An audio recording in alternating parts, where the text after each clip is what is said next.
Vicky Prasetyo ungkap hubungan spesialnya dengan Natalie Holzer. Vicky Prasetyo buka suara soal hubungannya dengan Natalie Holzer di tengah perceraiannya dengan komedian Sule. Vicky Prasetyo mengakui Natalie Holzer mantan kekasihnya dan tetap menjaga tali silaturahmi dengan istri komedian Sule tersebut.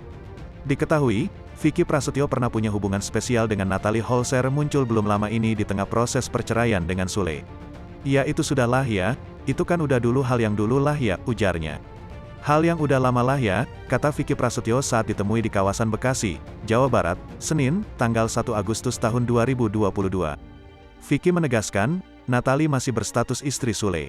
"Aku respek sama Natalie, aku dan Kang Sule juga pertemanannya baik, apalagi pernah terlibat beberapa program bersama," ucapnya. Terlepas Sule dan Natalie sedang bermasalah, Vicky memastikan kalau ibu dari Atzam memang mantan kekasihnya.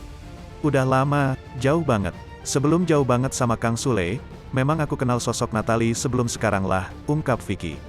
Kabar tersebut membuat mantan suami Kalina Oktarani itu dijodohkan warganet dengan Natalie. Ia pun tak bisa menghindari itu dan menanggapinya dengan dingin. Gladiator itu pantang menoleh ke belakang. "Mantan tuh gak mungkin bisa kembali kecuali ya tertentulah ya.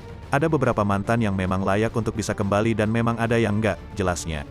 "Tapi kalau sudah bagian dari masa lalu ya masa lalu," sambungnya. Vicky Prasetyo menegaskan tidak mau ambil pusing atas tingkah warganet yang menjodohkan dirinya dengan Natalie Holzer saat ini. "Kalau netizen mah ya bebas aja dia mau komentar apa ngomong apa," ujar Vicky Prasetyo.